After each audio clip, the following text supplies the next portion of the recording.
welcome back to another episode of, what do we call it? For the Record. For the Record.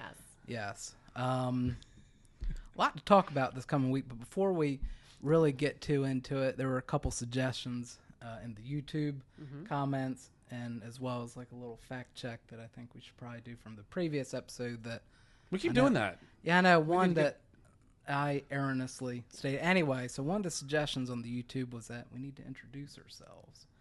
So might as well kick it off. You could do that like in the text at the bottom, you know. I had that in there, okay. But we apparently have audio learners. Okay, I guess, is what I'll say. So anyway, well, okay, I'll do this. I'm Senator Brian Pettyjohn. It's great to be here. To, I guess, would be your right, my left is Matt Revel, our Director of Communications.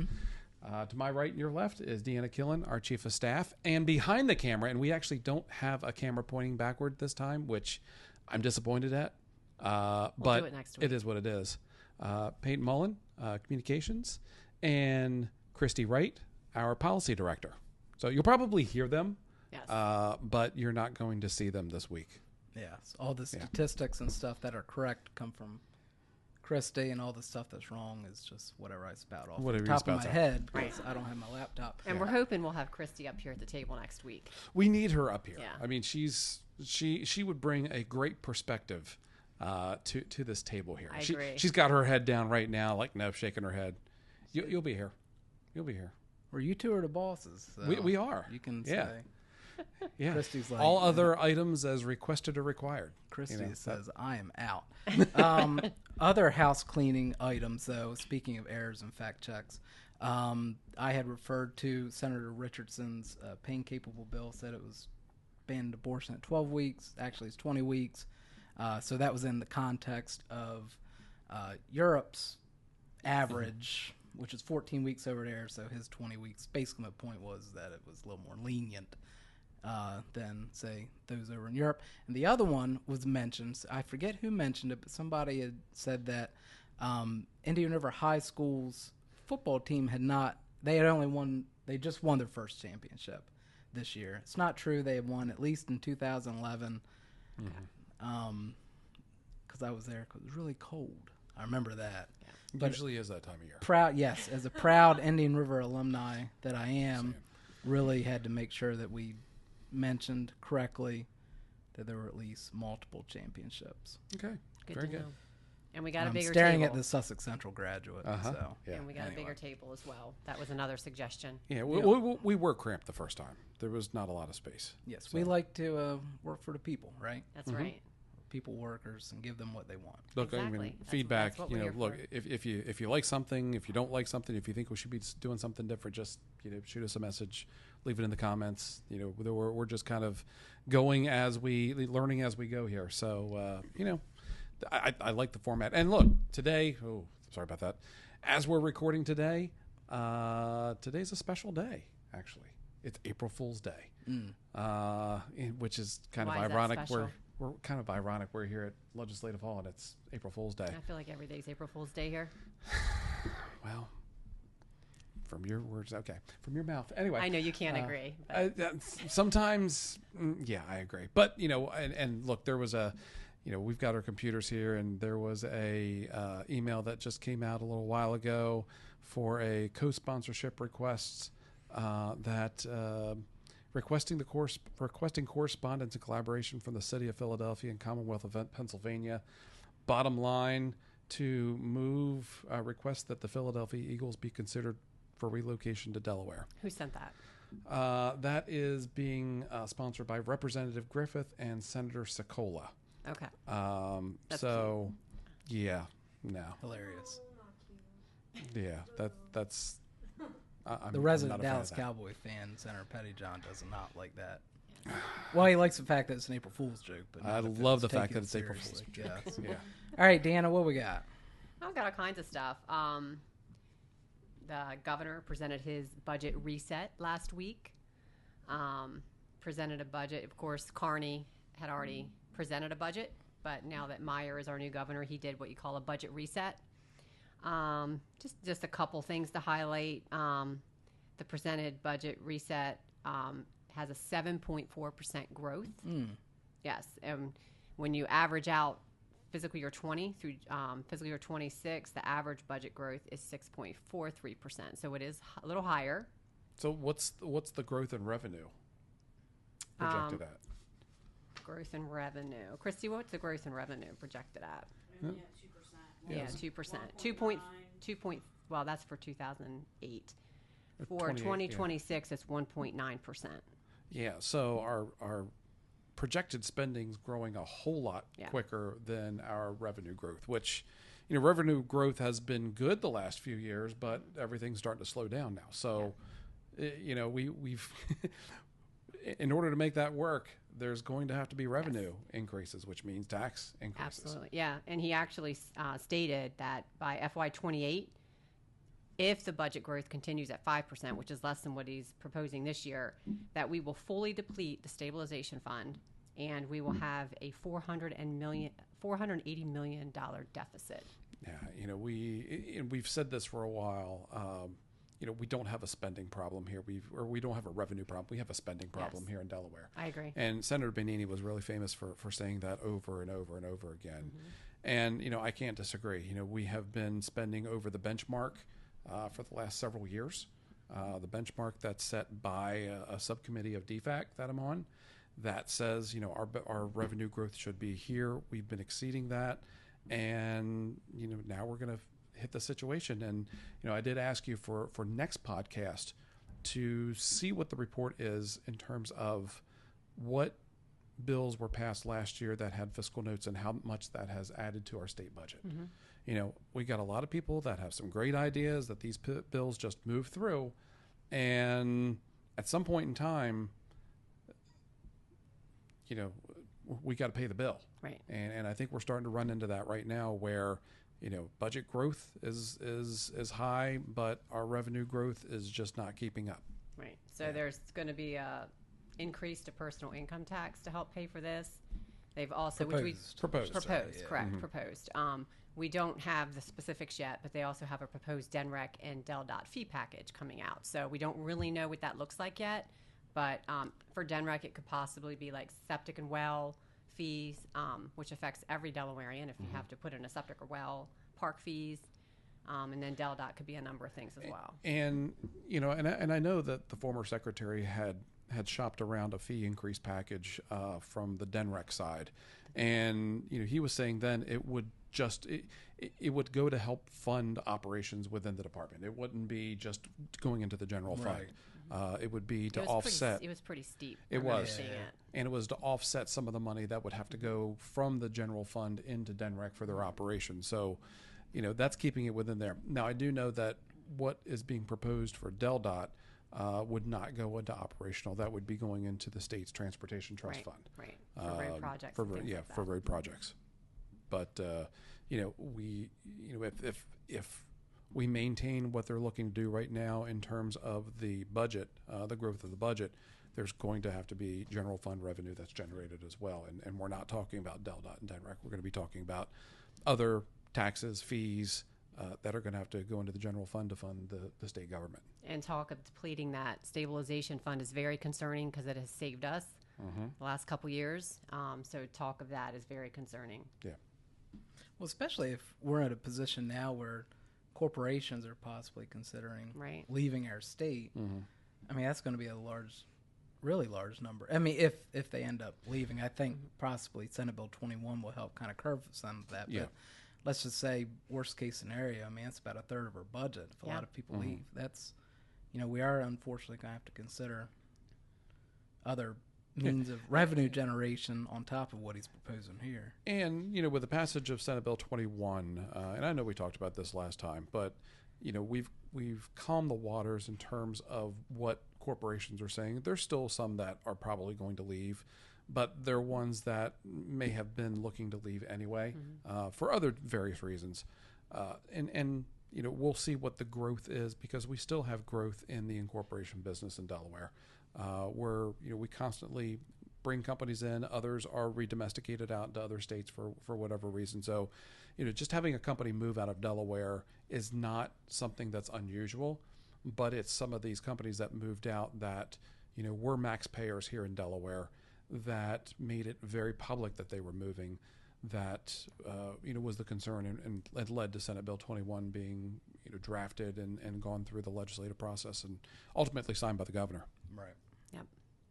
Passed the House. Pretty good numbers. I think Pretty 7 good no's, numbers. I believe. Yeah, 7 no, 2 absent. So A little livelier discussion over there. But yeah, there was more lively discussion over in the House, and looking at I watched the video on that, and it was interesting. And some of the proponents or some of the people that were opposed to that and proposed some of the amendments are still out on social media talking about it and how they think that those amendments should have passed. I think it was a broad consensus by people that actually work in that area, the attorneys, the former chancellors, the former Supreme Court judges, that we did the best thing in passing it as it was passed to us, and the changes that were recommended by the Corporate Law Council, not changes that were recommended by law professors that really don't do a big active practice here in Delaware on a day-to-day basis. Yeah.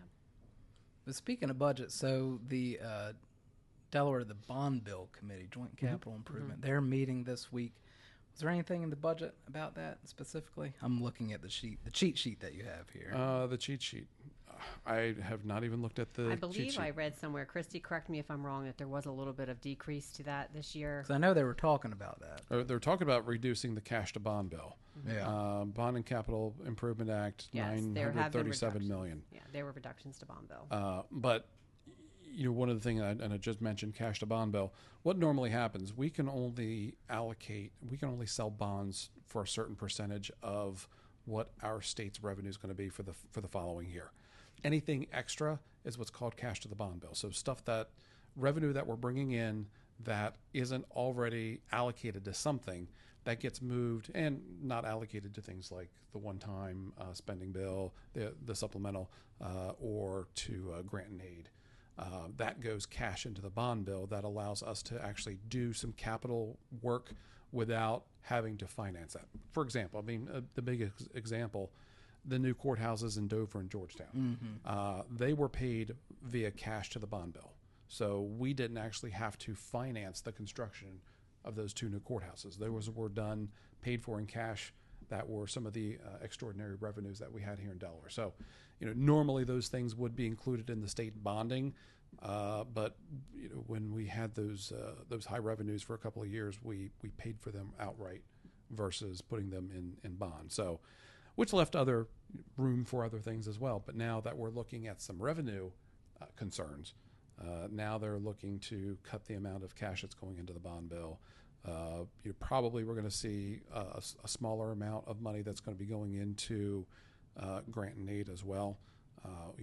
We'll see what happens as we get closer to the end of the fiscal year and we get those further revisions to the state revenue protections through DFAC. And over the last several years, how much do you think the COVID funds contributed to our budget and us having so much extra money? Significant. Yeah. Significant. There were a lot of funds that would replace what we would normally pay here in Delaware, right, out of state funds. So those funds became free for us to spend on other things. Right. So yeah, there was a lot of shifting around of money from the federal side into state projects, and now we're at the point right now where we have to start taking a look at that and start doing some belt tightening. Mm-hmm. Yep. I think we would have had to have done that much sooner had it not been for COVID money. Mm-hmm. So last week, since we didn't get to do our podcast last week, is it okay if I talk about House Bill 46 that went through the House Committee? Typically, I stick to Senate bills, but I wanted to just discuss this one because as a parent, this was kind of very disturbing to me. But there was a House bill, it was House Substitute 1 for House Bill 46 that went through the House Health Committee last week. It did not get signed out. It was along party lines. But what this bill did is it required parental consent for minors under the age of 16 seeking an abortion. And of course, there were exceptions for emergencies, abuse, neglect. I was a little surprised that there's no consent required in Delaware for some, when you're talking like 12, 13-year-old girls.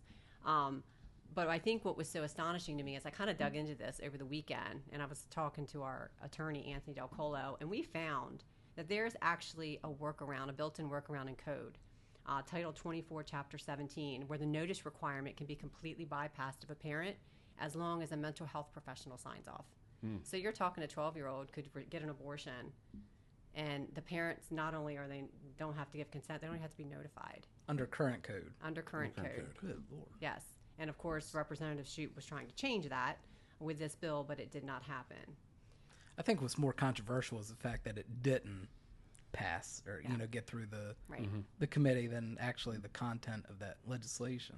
So, do we have any idea when that piece was added to code? I don't. We could look into it to find out, but there are 35 states that have some type of consent rules, involving parents. But I'm finding in Delaware, it's just there definitely seems to be like this trend of kind of excluding parents and government kind of taking control and making decisions that parents should be making, and that's a concerning trend. Yeah, Republicans, I recall, it's probably been 4 or 5 years ago. There may have been other more recent iterations, but we had a parental Bill of Rights that I do remember that.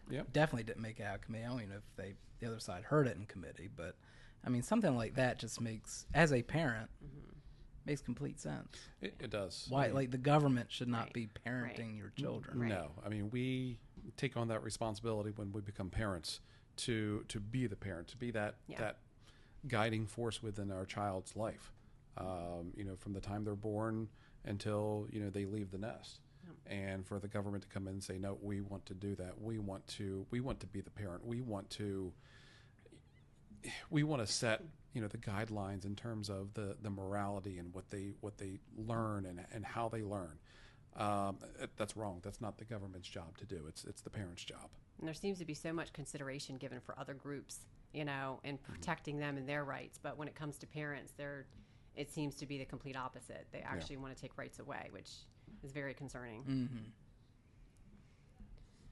So we also passed out of committee your First Informer bill. Yeah. So the First Informer, which is Senate Bill 49, that's a bill. It actually came to me from one of the broadcast engineers at a local radio station.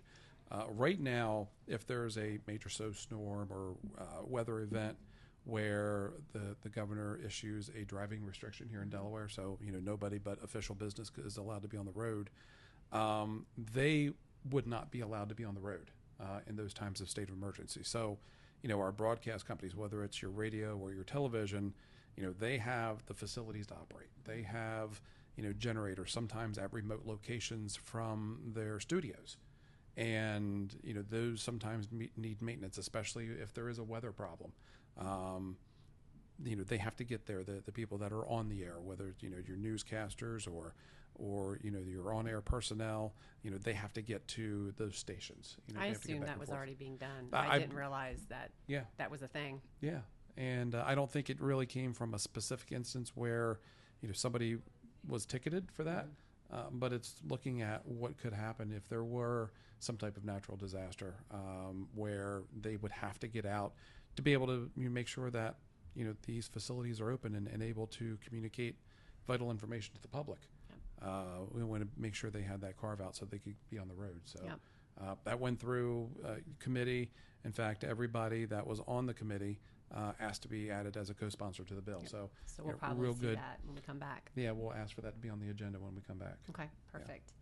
Well, we also, if you're on social media at all, you're aware there's an energy crisis in Delaware. So Senator Richardson was able to pass his Nuclear Energy Feasibility Task Force resolution through the Senate last week. So that will be headed over to the House. We're hoping it'll pass there. But that'll be a nice, option to add to our energy portfolio. Yeah, and so what it did, right? It would create a task force to just look into the feasibility of small modular reactors when it comes to nuclear. But Senator Richardson noted on the floor and through subsequent social media postings in a statement that once it got over to the House, which has since been assigned to the House Natural Resources Committee, whatever the actual name of that, anyway, that he would be willing to broadening the scope. Right.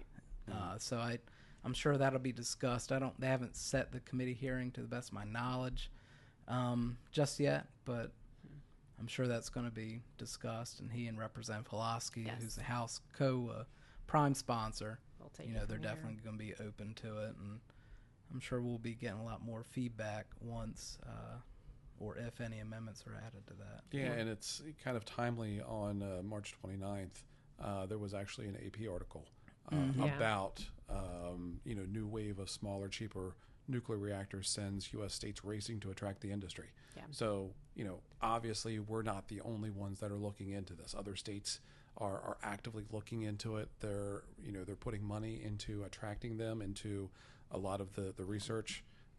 So, this is something that's coming. And to be honest, whether or not we actually do them here or in Delaware or not, I mean, we are such a small state. It's something that we need to send the signal that, we're here to support in any way that we can, because of the fact that we are running into a crisis. We are running into the situation where we're going to be using more energy than we're able to produce here in the U.S. So we need to take a serious look at this and other new and emerging technology as well, to make sure that we have enough electricity to provide power to everything that we're doing now. And it passed with wide bipartisan support in the Senate. I think we only had 2 no votes. Yeah, pretty non-controversial. At least once it got to the floor, it was pretty non-controversial. But there was another thing that I saw kind of in this space: micro modular reactors. Have you seen those? No, I haven't seen So those actually, some large AI database, so like Amazon, they're actually permitted in some jurisdictions to have what's called a micro reactor, where you can actually have it on location. And essentially, to my understanding, powers like their location itself. Really? Yeah. Huh. Okay. I mean, I don't know if that'll be weaved into this. I mean, we're talking about something larger that'll be able to provide energy to the whole grid. But right. If we're wanting to get into that AI space, it may be something to consider down the line as well. Could be. It could be. Yeah. And then Virginia also, I saw that they also have something called a fusion. It's still nuclear, but it's the world's first commercial fusion power plant. Yeah, I mean, fusion. Look, everybody's worried about a lot of the waste products that come out of a fission plant. When we're talking about nuclear power, here, worldwide, we're talking a process of fission where you actually have these atoms that are torn apart, and when you tear them apart, it creates energy. Yeah. Fusion is the actual opposite of that, where you have 2 light elements that fuse together to make a heavier element, and out of that result comes energy. You think the sun. The sun, right? The sun, takes hydrogen and makes helium, and then as a result of that, you get energy for that. And the waste product of that is almost negligible at that point in time. So, if you're when we're looking at the future of energy, fission is something that would be kind of the holy grail of energy production. Fusion would be. Fusion, yeah. But it's incredibly difficult to do on a controlled scale. You can have a thermonuclear weapon that does fusion, but that's not really controlled. You can't really generate a whole lot of power from that. I wouldn't want that in my basement. I wouldn't want that in my basement. I'm sure the feds would have a problem with something like that.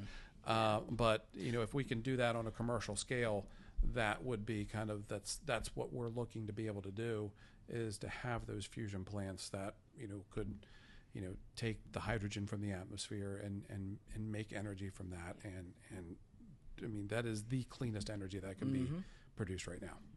Yeah. So we'll see what happens with that. Yeah, and follow that closely.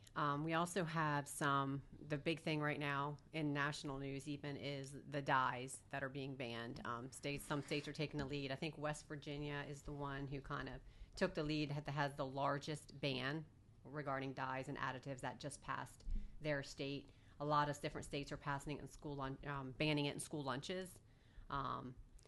Senator Buxton has 2 different bills, which Christie has worked very closely with him on. Senate Bill 41 and Senate Bill 69. Senate Bill 41 is a red dye 3 ban, and that is just complete complete ban. Of course, the federal government's already done that, but this will do it statewide and make sure that it stays that way. And then SB 69 is a red dye 40 ban for school lunches. So I guess if we want to give people an assignment to do, we appreciate calls to the Health and Social Services Committee Chair and the Education Committee Chair in the Senate. Both of those bills are tied up in those committees. They have not been signed out yet. We're not really sure what the issue is because they seem to have support from both sides. Yeah, most of the members signed on as co-sponsors during the meeting. So not really sure why they're sitting there, but we're really hoping when we get back that we can get them moving along and get them passed because they're pretty popular, have broad support. Right. I have a feeling they're going to be moving along after we come back from Bondo break. Yeah. Okay. If you didn't notice, lighting's a little bit different now. We had one of the lights that's normally in front of us that cut out. So yeah. Yeah. So I don't know how flattering. The other lighting's flattering, so I apologize if I'm sitting next to this young-looking person here. But anyway. Young-looking. Both of you. It was actually older than you, but, whatever. I only agreed to be on here because we're going to have perfect lighting, so we got to get that fixed. Might be more of a shine on my head now that the overhead lights now are that you mention it, there actually is. Might be a glare. Are you sweating? Huh? Are you sweating a little bit? Probably. All right. We had the light fail. Now he's like, oh, God, are they going to fire me? No, we're not going to fire you. That's good. Yeah. I'll bring the cord next time. Yes, that'd be great. Oh, so it does have a cord. It does, but see, this is much more convenient when you have the batteries. But it But generally it's works. not. But it's not convenient when it goes out. No, it's actually works better when you charge the batteries overnight. That does rather work than well. 10 minutes before you're supposed to start the podcast. Yeah. So Didn't we make plans to do this like last week? Anyway, so moving on. What else do you want to moving talk about, Deanna? The education discrimination bill that I had discussed on the last podcast, it has a number now. It's Senate Bill 78, which is sponsored by Senator Sturgeon. And what this bill does is it prohibits discrimination in public schools based on a lot of different things: ethnicity, creed, color, religion, national. All of this we can agree upon. Mm-hmm. The only concerning one in here is gender identity, which we will need to make sure we're asking these questions in committee. Like, what does that mean? Does this mean a biological boy is going to be able to play against girls in sports? My opinion and the legal opinion of our lawyer is yes, because if you tell that, biological boy no, that could would technically be discrimination. Correct. Mm-hmm. Interesting. So that's going to be we will need to keep an eye on that, and hopefully that will be an easy no vote for us if that's the case, because that's, as you know, that's an area I'm very passionate about. We also did have another discrimination bill that got sent for circulation yesterday for co-sponsors. Very interesting. I'll read the title here real quick. An act to amend the Delaware Code relating to the prohibition of discrimination based on weight, That's interesting. height, or body size. I'm very supportive of that. The synopsis: this act prohibits discrimination based on weight, height, or body size in transportation, public accommodation, housing, commerce and trade, employment, jury selection, education, and public administration. So what does this mean? Like, does it mean they have to have, and I'm not trying to be funny, I'm really not. Does this mean we have to have larger jury chairs? Does this mean we have to have larger seats on buses? Like, what exactly does this mean? I don't know. I mean, and look, public accommodation includes just about any kind of business that's open to the public. So bigger booths in restaurants, bigger chairs in restaurants. Okay. I love a large booth. As the fittest person in here, you support that. Okay. Very good. Okay, hear me out. Delaware State Fair. Lib Deanna. Delaware State Fair, okay? Yeah. It's a public place. Are they going to, body height restrictions? Does that mean if they can't have you must be this high? Do you ever feel discriminated against for your height? I don't. I mean, I do. There's some things that are too low for me and hit my head.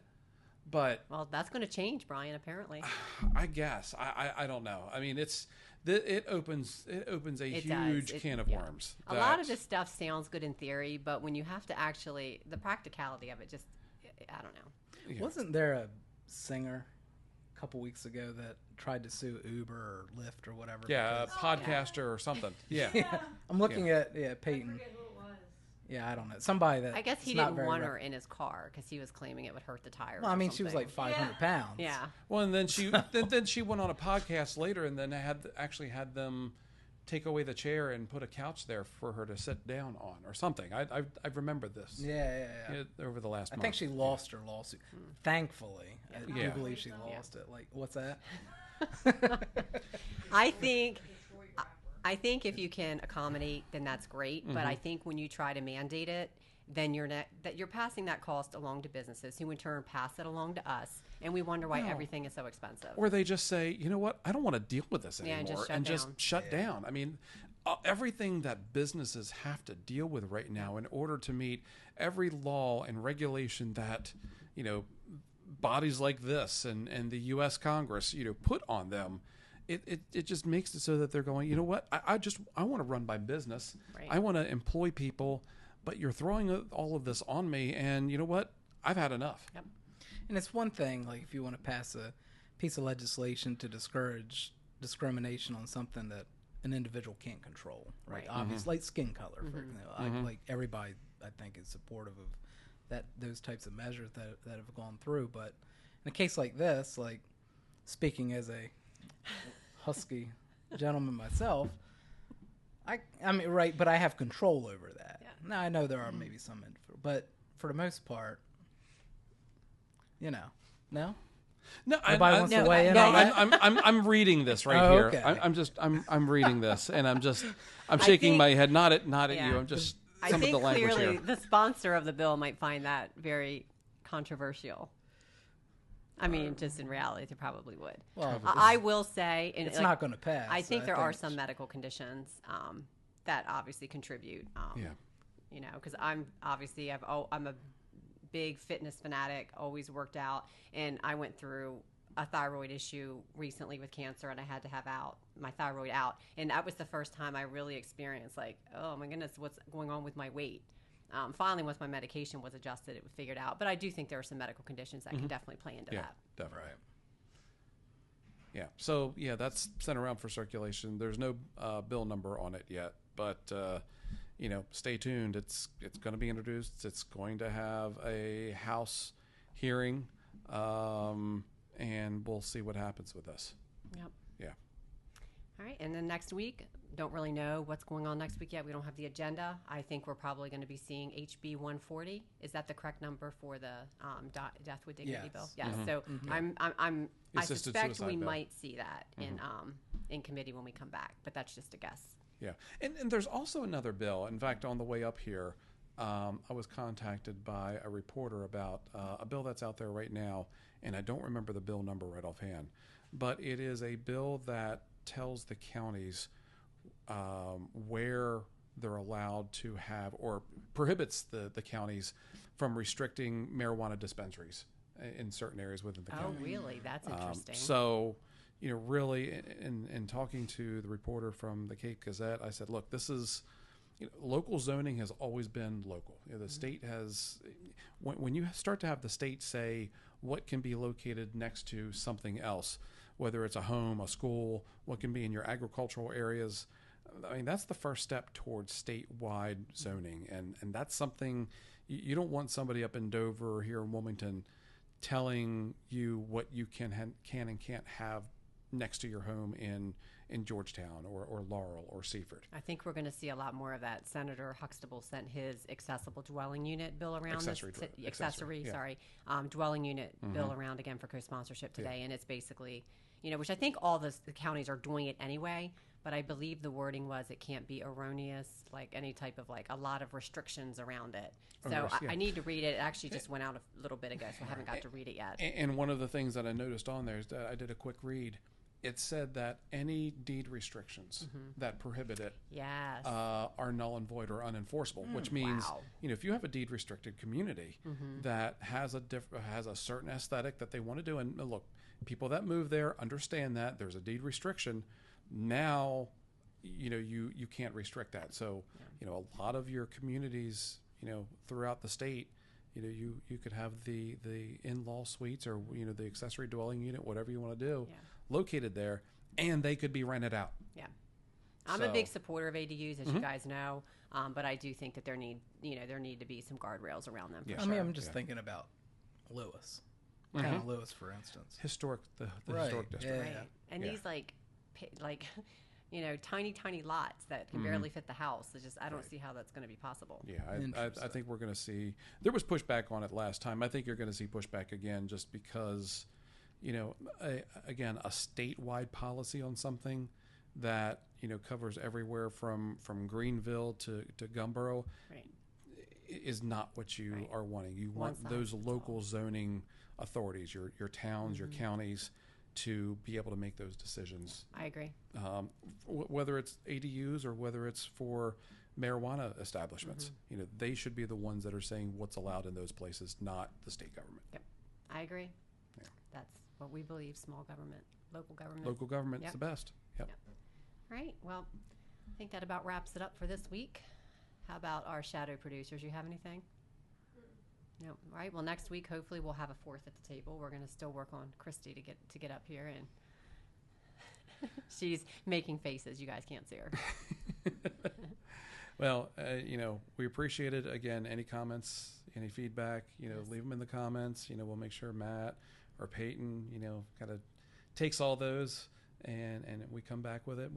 We should have like a list when we come in here, of, not only that, but like, remember the mean tweets that used to come out? We have lots of those we could read. Yeah, We're always we getting need to angry. do a special podcast on the mean tweets. We've been- I don't know. I think maybe Peyton came up with that. I don't know. That was But I like Peyton. it. I That love was the Resident idea. I Peyton. used to Gen look Z, forward to the mean yeah. tweets. Yes. Yeah. So, Well, yeah, we can certainly do it. Yeah, we could do that. Yeah, because we get plenty of them. We could put it on our TikTok, make a little video of the senators reading the ones directed towards them. Yeah, That would be fun. Yeah. there we go. Yeah, all right. Let's do it. All right. Well, All right. Until next time. Thanks, All right. everybody. Yep. Appreciate it.